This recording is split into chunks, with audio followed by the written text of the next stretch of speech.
Vamos al capítulo 29 del libro de Primera de Crónicas 29, verso 14. Ya dimos inicio a los temas de la mayordomía del segundo domingo. Vamos a hacer un pequeño repaso de lo que dimos la semana pasada. Primera de Crónicas 29, 14, que es el versículo que tomamos como versículo del mes para hablar acerca de la mayordomía. Y este verso dice así: porque ¿quién soy yo y quién es mi pueblo para que pudiésemos ofrecer voluntariamente cosas semejantes?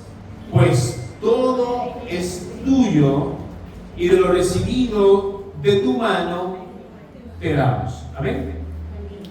La semana pasada hicimos una introducción viendo el contexto del pasaje y vimos que este verso está en el contexto de una, diríamos, de aquella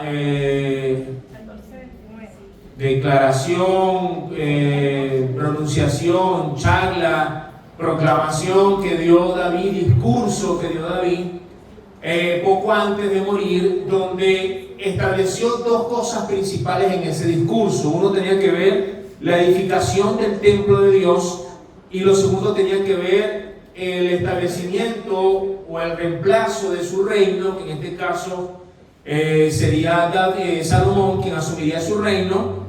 Y nosotros nos dimos cuenta que cuando hablamos de estas dos cosas y que esto está en el contexto de la mayordomía, nos damos cuenta entonces que cuando hablamos de mayordomía estamos involucrando mucho más allá de lo que nosotros podamos pensar o imaginar.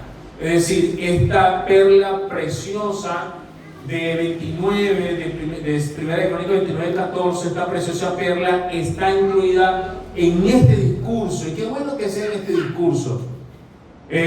Porque nosotros nos dimos cuenta mientras leíamos la semana pasada que aunque este era el propósito de David, nosotros encontramos un paralelismo o algún tipo o referencia a Cristo como Hijo de Dios, quien se va a sentar eternamente o quien se sentó para siempre en el trono eterno del reino del Señor para reinar para siempre. Está reinando, pero va a reinar de manera absoluta y completa cuando toda rodilla se doble ante Él, ante su presencia, donde todo va a ser sometido finalmente completamente a Él. Entonces hay una referencia porque habla del trono de David, que sería un trono para siempre, de un reino que es eterno, y lógicamente el reino de David no es eterno, pero es eterno en su descendencia. Recuerda que Cristo es hijo de David por descendencia, según la carne. Y encontramos también este paralelismo que estamos hablando de una casa que ha de ser edificada, que ya inició su edificación hace más de 2000 años atrás, donde el fundamento de esta casa ya fue colocado, el fundamento que es Cristo como la principal piedra. La piedra que desecharon los edificadores ha venido a ser cabeza del ángulo, ha venido a ser el cimiento que el Padre colocó. Pedro dijo: tú eres el Cristo, el Hijo del Dios viviente. Y Jesús dijo: sobre esta roca, sobre esta piedra que ya había sido anunciada en los Salmos, en Isaías, en los profetas, sobre esa piedra, sobre eso que acabas de decir del Cristo, del Dios viviente, sobre esa roca mi iglesia va a ser edificada. Pero cuando hablamos de la edificación de la iglesia, entonces estamos hablando que ya se colocó el fundamento, ya en esta comparación entre lo que dijo David en cuanto a su reino y en cuanto a la casa que edificará Dios. Nosotros encontramos entonces que Cristo está edificando una casa que sí es eterna. Y al colocar estos ejemplos o estas comparaciones, nosotros encontramos lo siguiente. Encontramos, por ejemplo, que la casa que edificó David, o que edificó en este caso Salomón, fue una casa que se construyó, pero se construyó y fue destruida. ¿Por qué fue destruida esta casa?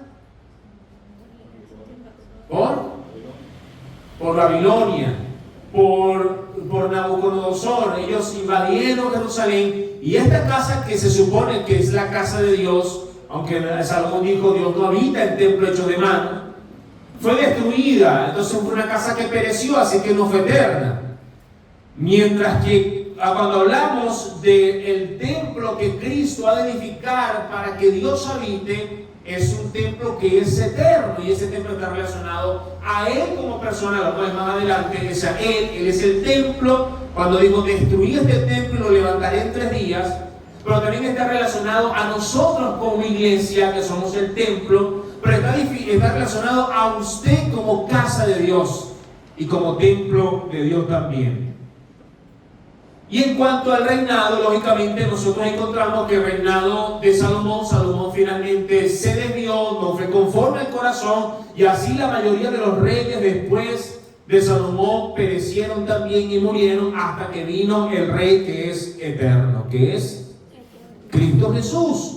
David usó materiales, David y Salomón usaron materiales que fueron materiales. ¿Sí? ¿Cómo se diría entonces? Si son materiales, o sea, de cosas materiales. Mientras que el Señor no ha usado cosas materiales. Por eso cuando Él dice voy a la iglesia, bueno, nosotros vamos a reunirnos con la iglesia, pero esta no es la iglesia, ¿verdad que no? Este es el lugar de reunión de la iglesia. Así que cuando hablamos de la casa que Dios edifica, estamos hablando de que el material son, en un sentido espiritual, fue comprada con su sangre. Él es el fundamento, y nosotros somos edificados en Cristo Jesús. Mi amado hermano, y todo eso está relacionado a la mayordomía. Qué cosa tan maravillosa. Una de las cosas importantes que también dijimos la semana pasada es que aunque nosotros no podemos llevarnos nuestras casas a la eternidad, usted no se puede llevar su carro a la eternidad, usted no se puede llevar el dinero a la eternidad, usted no se puede llevar el talento a la eternidad, usted no puede llevarse muchas cosas materiales, o nada material se lo puede llevar, porque desnudo salió del vientre y desnudo a devolver. Polvo somos, fuimos tomados y al polvo vamos a volver. Y aunque en su ataúd le coloquen Biblia, le coloquen prendas, todo eso se va a quedar aquí. Sin embargo, el colocar todo lo que Dios nos ha dado, porque todo es de Él, al servicio del Señor, tendrá entonces una repercusión que es eterna. Es decir, la Biblia dice que ni siquiera un vaso de agua que demos a uno de sus pequeños no quedará sin recompensa. Así que aunque no te puedes llevar lo material, sí podemos hacer tesoros en el cielo usando lo material que el Señor nos entregó para la edificación de su casa, que somos todos nosotros. Ahora, lo material se necesita. Si estamos hablando de una casa espiritual, por supuesto que se necesita lo material, porque sin lo material, ¿cómo hacemos? ¿Dónde podemos reunirnos ahorita? ¿En qué silla pudiéramos sentarnos? ¿Con qué teléfono se pudiera estar grabando? ¿En qué púlpito colocamos la Biblia? ¿Sí me explico? ¿Qué techo estuviera sobre nosotros? O sea, todo lo material es necesario. ¿Cómo hacemos con los misioneros que van a servir al Señor en otros lugares y tienen que ser sostenidos? ¿Cómo se hace? ¿Cómo se hace para sostener? No, usted dice, no, pero es que no solo de pan vive el hombre, sino de toda palabra que sale de la boca de Dios. Amén, amén, amén. Sí, es así. Pero tiene que alimentar el cuerpo también, tiene que vestir el cuerpo también, tiene que tener un lugar donde dormir, y todo eso se logra ¿cómo? ¿Cómo? Con los recursos, con nuestra mayordomía. Amén. Todo eso está allí, mi amor hermano. Ahora bien, haciendo este paralelismo, quiero entonces continuar con el tema de hoy. Yo me pasé varias cosas, pero vamos a dejarlos así para que nos pueda dar tiempo de cerrar el mensaje acá. Pero vamos a ver acá un momento, ya va. Estoy un poquito enredado con esto aquí. Miren, nosotros tenemos acá, la semana pasada encontramos que David había dispuesto del tesoro del reino para la edificación de la casa de Dios. Ese es el contexto que estamos usando y ese es el contexto, ¿verdad? Pero nosotros también encontramos que no solamente David preparó de los tesoros del templo, sino que también dijo en el verso 29:3, dice: además de esto, por cuanto tengo mi afecto en la casa de Dios, yo guardé de mi tesoro particular, y entonces comienza a describirlo: oro, plata, además de todas las cosas que he preparado de la casa del santuario, he dado para la casa de mi Dios 3,000 talentos de oro de Ofir. Y ahí empieza a describirlo todo, ¿ok? Entonces estamos viendo que David no solamente dedicó del tesoro de su reino, de las arcas del reino, sino que también ahora él dice: por cuanto mi afecto. Entonces está hablando de un compromiso personal. ¿Amén?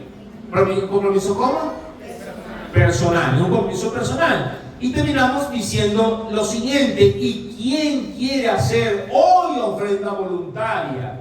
En esta ocasión, entonces, sus principales oficiales se disponen entonces para también llevar ofrenda para la construcción del templo del Señor. Vamos a leerlo, verso 6. Entonces los jefes de familia y los principales de las tribus de Israel, jefes de millares y de centenas, con los administradores de la casa del rey, ofrecieron voluntariamente y dieron para el servicio de la casa de Dios 5,000 talentos y 10,000 dracmas de oro, 10,000 talentos de plata, 18,000 talentos de bronce y 5,000 talentos de hierro. Y luego dice: y todo el que tenía, entonces diga en tercer lugar, diga así, en tercer lugar, todo el pueblo se involucró. ¿Por qué? Porque todo el que tenía piedras preciosas las dio para el tesoro de la casa de Jehová. Ok, y el verso 9 dice: y se alegró el pueblo de haber contribuido. La palabra que está ahí es, nuevamente, voluntariamente, porque de todo corazón ofrecieron a Jehová voluntariamente. Miren, mis amados hermanos, si nosotros llegamos a levantar en la iglesia un voluntariado, entiéndase voluntariado, entiéndase a aquellos que comprenden su responsabilidad, como la aprendíamos en la clase dominical hoy, de servir al Señor, de poner sus talentos al servicio del Señor, de no depender, y no me malinterprete, pero de no depender de que siempre alguien tenga que empujarme, aunque nos ayudamos mutuamente, ¿verdad que sí?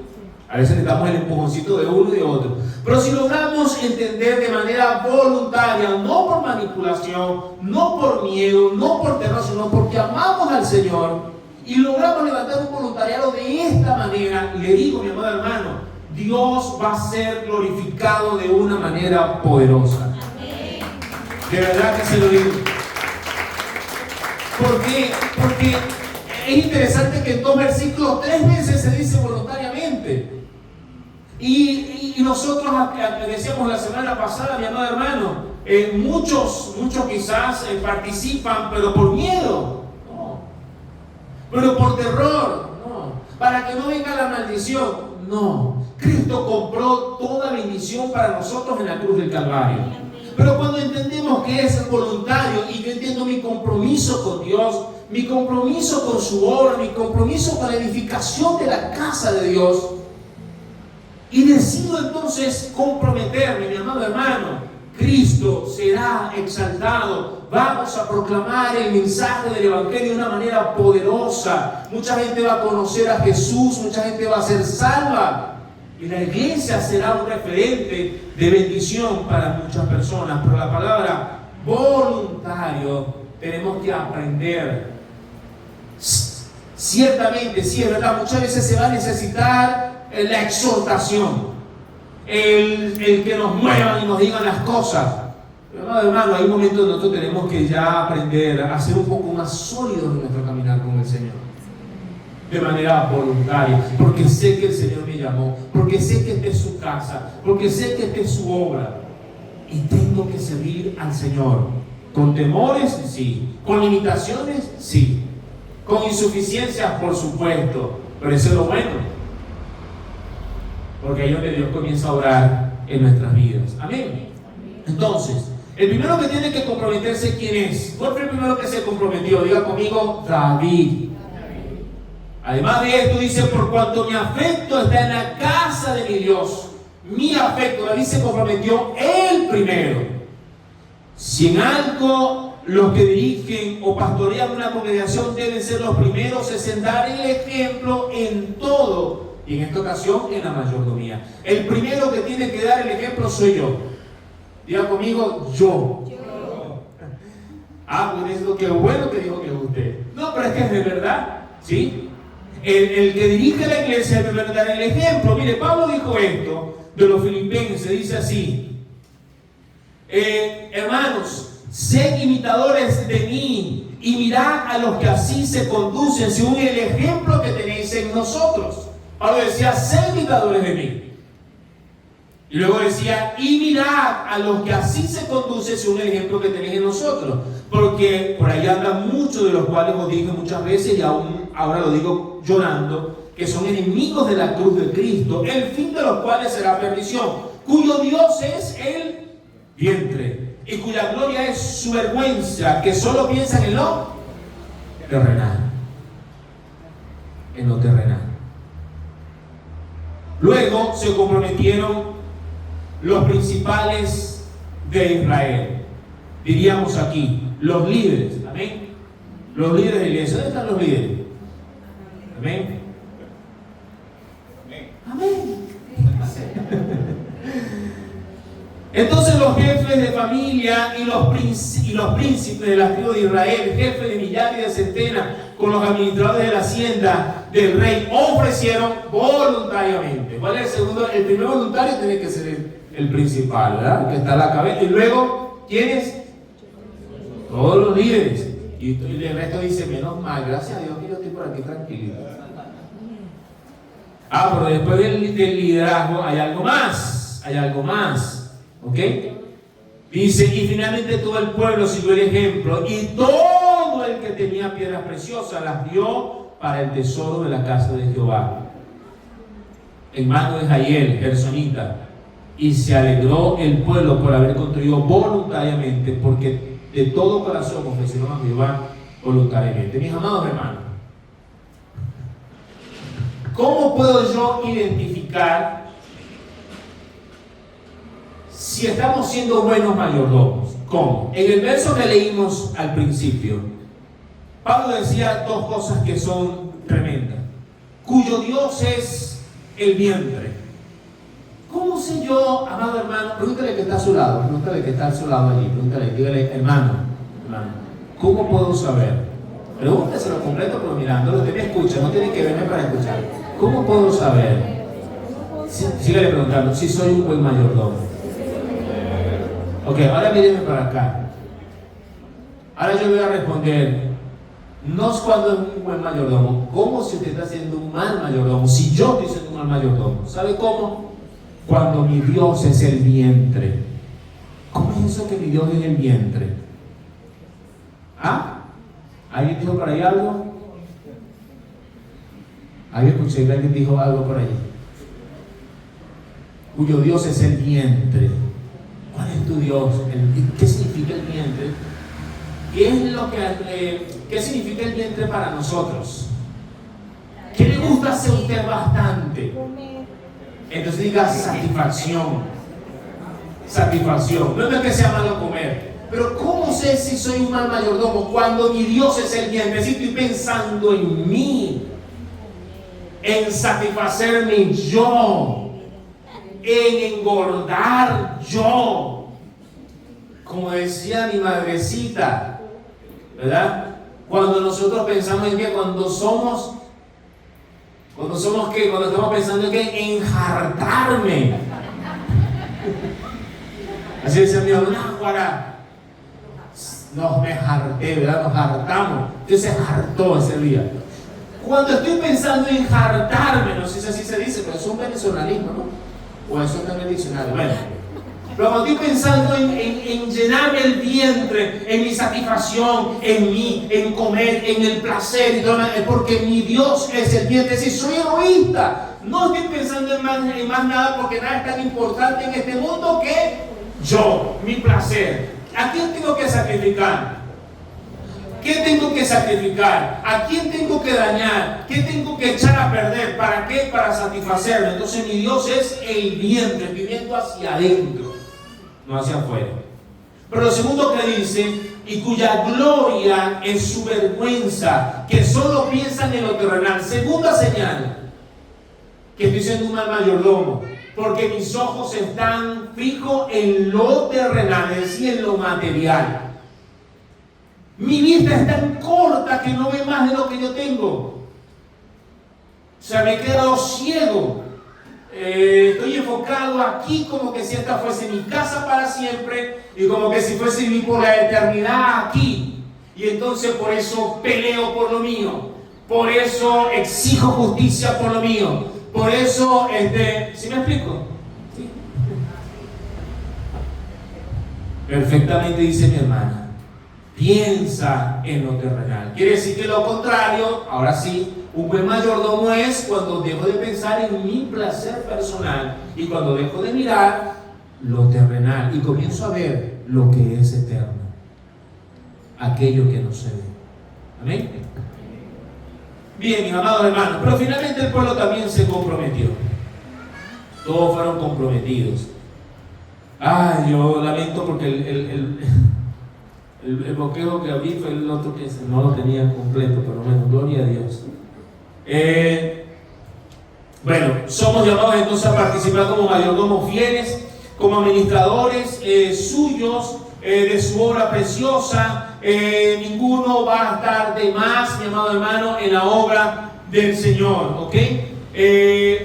Todos tenemos algo que hacer para el Señor mientras estemos de este lado de la historia o de este lado de la eternidad. Hay algo que hacer. Ahora bien, hecho el paralelismo que hicimos hace un rato, yo quiero ahora que vuelva conmigo nuevamente a ese paralelismo donde dijimos que todos estamos para edificar casa a Dios. Comenzó hace 2000 años, donde se puso el fundamento, no hay otro fundamento, ahí está colocado, y ahora todos nosotros estamos edificando sobre este fundamento. Ahora fíjense algo, busque allí rápidamente.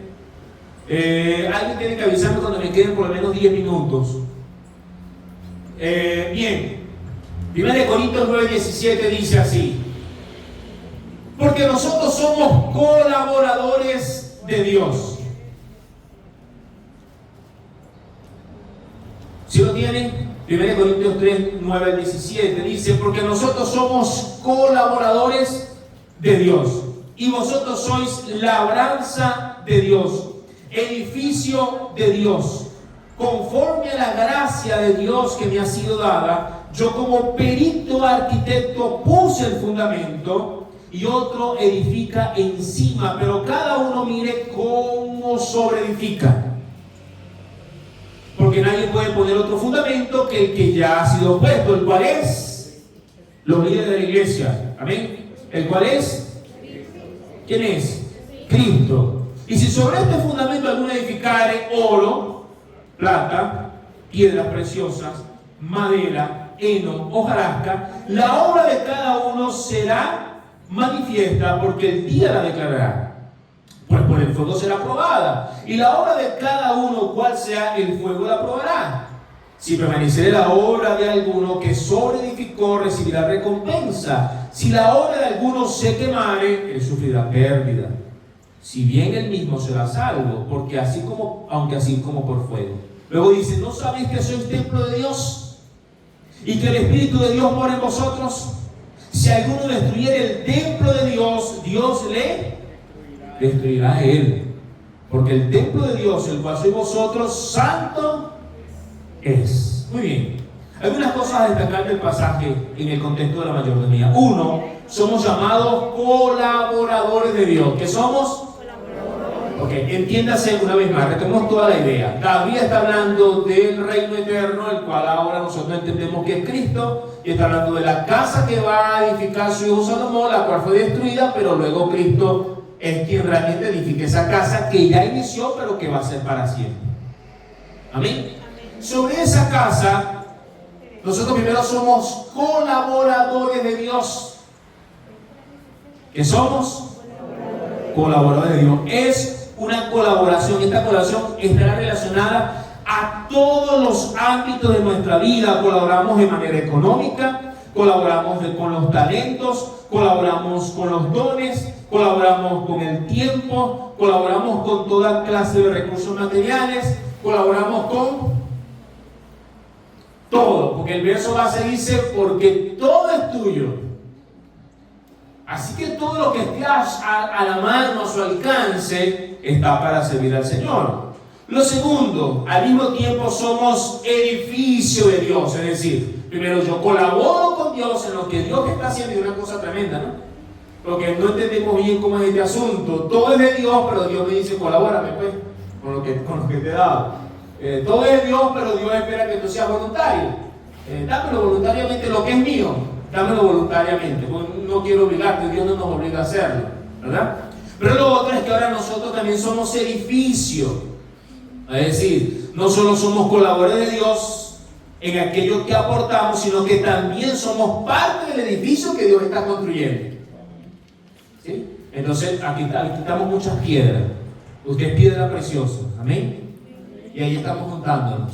Estamos colaborando, pero al mismo tiempo trabajo con mis hermanos, trabajo, pero al mismo tiempo nos estamos edificando, porque estamos construyendo el edificio. Somos parte del edificio. Es decir, no es algo que está allá solamente, sino que yo también soy parte de ese edificio. Y lo tercero, por otro lado, podemos edificar. Primero colaboramos, segundo somos y tercero edificamos. Así que nos advierte de la forma que debemos hacerlo. Dice, y si sobre este fundamento, el cual es Cristo, alguno edificare oro. ¿Cómo puede edificar? Oro, plata, piedras preciosas. Hay 3 metales allí. Bueno, avísenme cuando me queden 2 minutos. Piedras preciosas, 3 metales que son buenos, ¿verdad que sí? Oro, plata, piedras preciosas. Pero luego también está diciendo madera, heno y hojarasca. 3 tipos de materiales que se consumen con el fuego: la madera, el heno y la hojarasca. ¿Ok? Son 3 cosas que con una chispita se queman. Ahora, ¿qué es aquello que determina el tipo de material de construcción que usamos para su obra? ¿Qué es? Pastor, ¿cómo sé yo si soy oro? ¿Cómo sé yo si mi obra es oro, es madera, o es piedra, o qué es, o es hojarasca? ¿Cómo lo sabemos? ¿Cómo sé si estoy construyendo de esa forma? ¿Cómo puedo evaluarme? Porque no quiero llegar al final de mis días y encontrarme en la presencia del Señor y ok, aquí está la obra, Señor, que hice para ti. Ok, ponle ahí, préndele fuego. Se quemó toda esa luz, se perdió todo.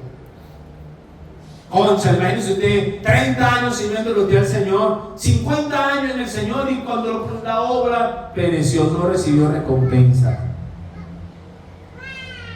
Ahí no estamos hablando de salvación, ¿no? Eso está claro. Así que, ¿cómo hago para asegurarme que cuando mi obra sea aprobada va a resistir? No solamente en la eternidad, sino también aquí en el día a día. 3 cosas importantísimas. 1, el amor con que hacemos las cosas. 1 Corintios 13 nos da una lista completa y nos dice: mira, tú puedes dar tu cuerpo para ser quemado, pero si no hay amor, nada sirve. Primero, amor. ¿Por qué lo haces? Por amor. ¿Por qué lo das? Por amor. ¿Por qué estás aquí? Por amor. ¿Por qué le sirves al Señor? Por amor.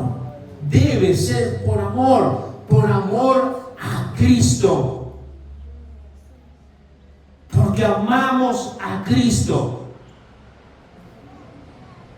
Porque Él merece todo tu amor. Así que lo primero que tienes que pensar es si es por amor que lo estás haciendo, para asegurarnos de eso. Lo segundo, la intención. ¿Cuál es la intención por lo cual estoy haciendo las cosas? Porque fíjese algo. Estoy escuchando a un hermano dando una reflexión y interesante lo que decía. Miren, si usted dice yo voy a ser un buen cristiano, ¿para qué? para que la gente vea que soy buen cristiano. Ya es una mala intención. Yo voy a ser buen cristiano.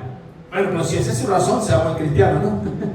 Pero yo voy a ser un buen esposo. ¿Por qué voy a ser un buen esposo? Para que la gente vea que soy buen esposo, que soy buen hijo, que soy un buen padre, y para que la gente vea que me porto bien y que yo no tengo mal testimonio. ¿Quién se está glorificando y quién se está exaltando allí? ¿Ah? Yo quiero que la gente vea cuán recto soy, cuán intachable soy. Bueno, esa es una mala intención. Ahora, todas las demás cosas que salen de lo que le voy a decir ahorita también no es una intención correcta. Es decir, yo voy a decir, bueno, yo voy a darle a Dios porque dicen en la iglesia que si tú siembras, Dios te da 100 veces más.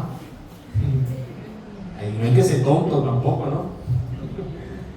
Así que si yo doy, a ver, me saca la cuenta, si yo doy, me va a dar 100 veces más, voy a empezar a dar bastante para que Dios me dé bastante.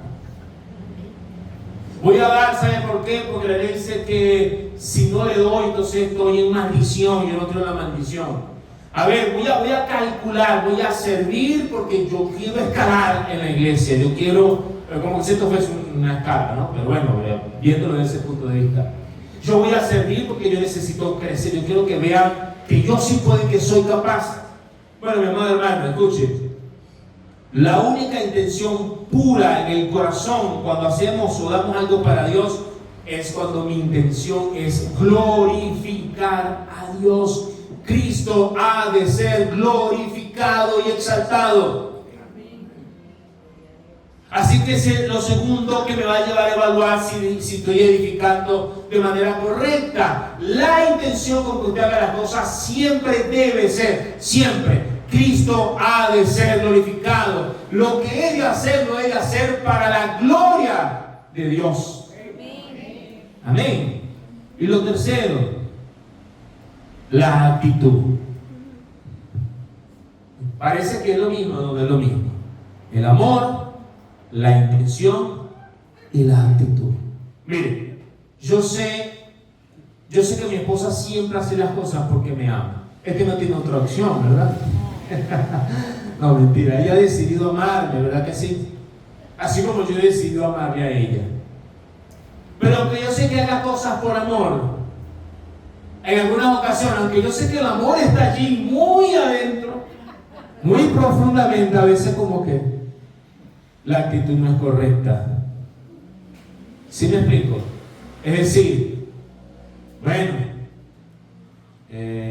no digo que ella haga eso, ¿no? Bueno, sí, a veces. Yo también soy así. A veces mi actitud no es correcta. Sí, yo amo a mis hijas, sí, pero a veces es un fastidio, ¿entiendes? No se siente fastidiado. Se puede fastidio. Sí, ahí está. Pero no quiere decir que no le ame, ¿verdad que sí? Por supuesto que le amo. Y estaría dispuesto a dar mi vida, ¿verdad? Por uno está dispuesto a dar su vida por sus hijos. Pero a veces haces algo, aunque le ames, la actitud no es la correcta. Puedes tener una mala actitud o una buena actitud. Y eso daña la ofrenda que estoy dando. ¿Por qué? No, porque no tengo, porque voy a hacerlo para que el pastor no me fastidie más. O para que el hermano no me fastidie más. O porque si no van a venir otra vez a llamar a una mano.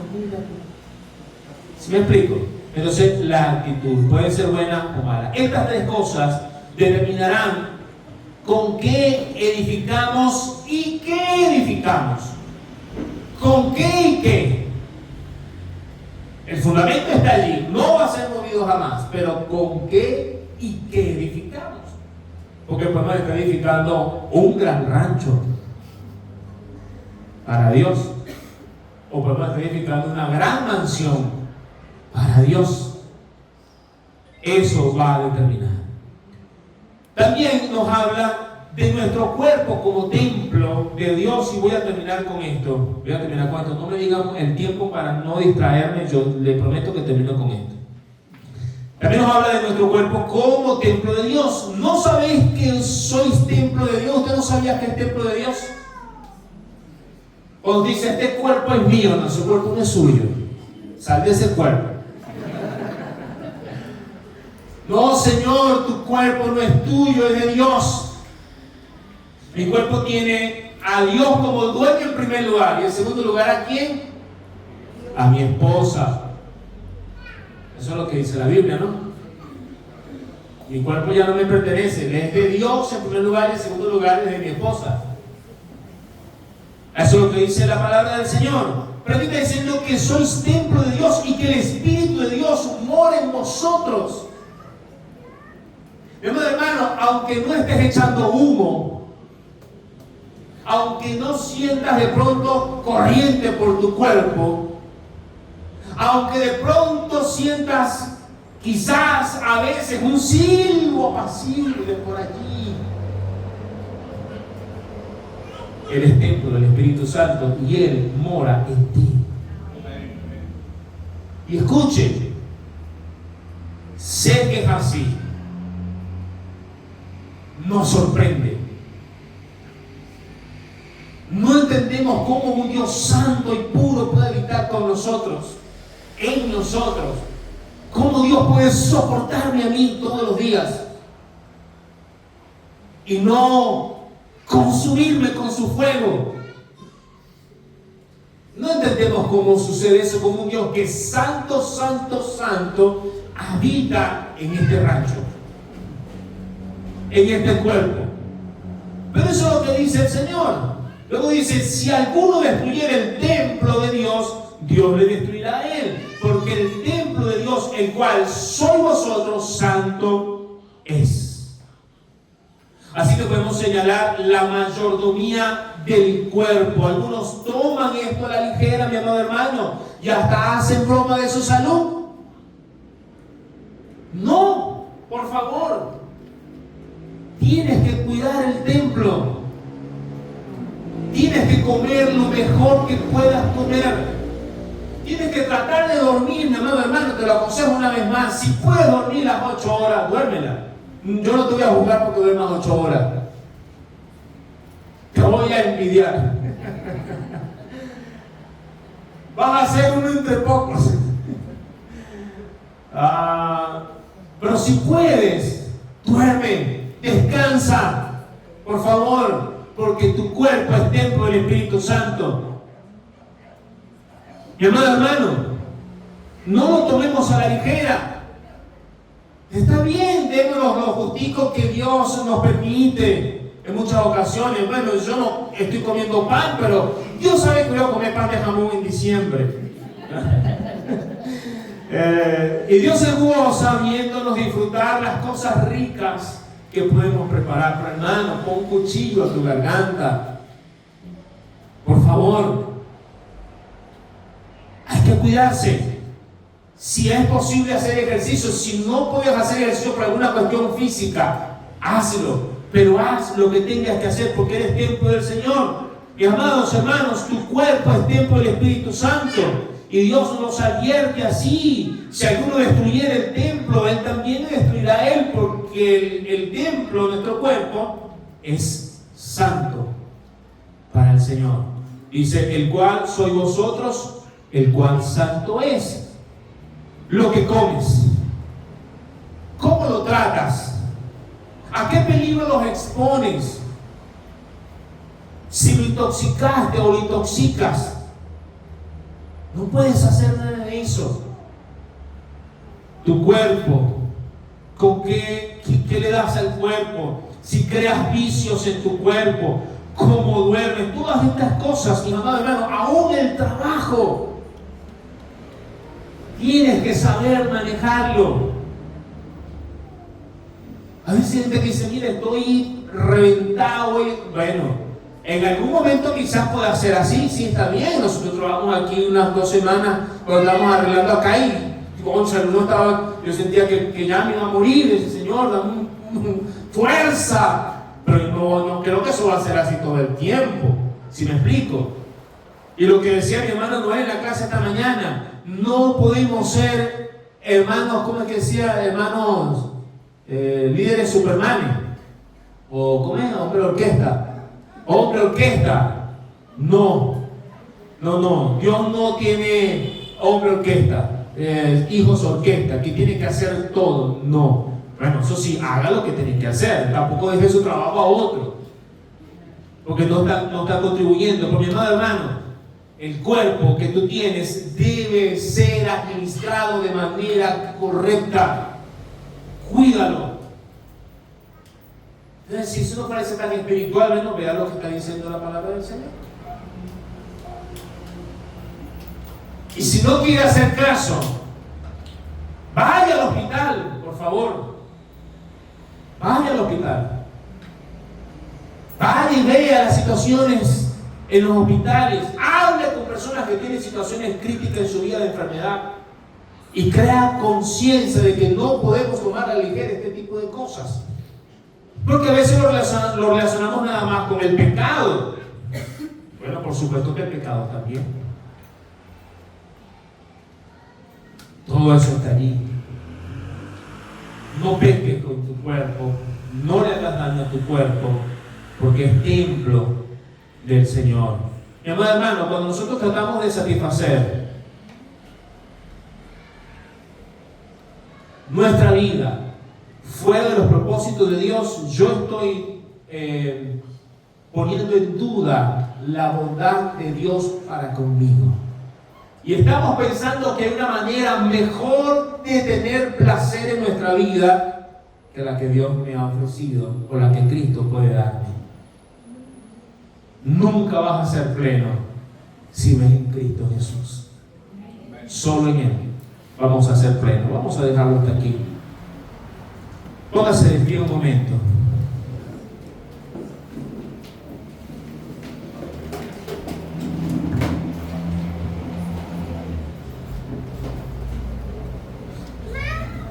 Padre, oramos en el nombre de Jesucristo.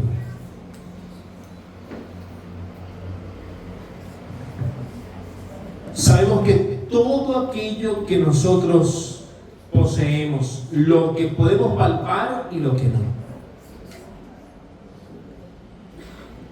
lo que puede ser etéreo o lo que puede señalarse, verse con nuestros ojos. Tú nos has dado todo, Señor. Y nos has bendecido porque eres nuestro Padre y te gozas en vernos disfrutar las cosas que nos has dado. Es tu alegría ver a tus hijos disfrutar de cada cosa. Y también es tu placer y es tu alegría cuando lo usamos de manera correcta. Amado Padre, pedimos en el nombre de Jesucristo, tu Hijo, que nos ayudes a ser buenos mayordomos. Algunos nos has dado más, a otros menos, y muchas cosas nos has dado por igual a todos. Que no menospreciemos aquello que tú nos has dado y que tengamos conciencia de aquello, Señor, de lo que hemos de dar cuenta a ti. Tu palabra dice que aún las palabras que han salido de nuestra boca, de ella hemos de dar cuenta ante ti, Señor. Eres un Dios de amor, pero también eres un Dios que nos llama a ser fieles, a vivir con fidelidad para ti. Ayúdanos a ser buenos mayordomos en todo, en lo que vemos, en lo que oímos, en lo que decimos, en lo que hacemos, en lo que hacemos con nuestro cuerpo, en lo que hacemos para la iglesia, para la obra, como cuerpo tuyo, como edificio tuyo, como piedras preciosas que somos. Ayúdanos, Señor, para que tú seas glorificado. Te lo pedimos en el nombre de Jesucristo, tu Hijo. Amén.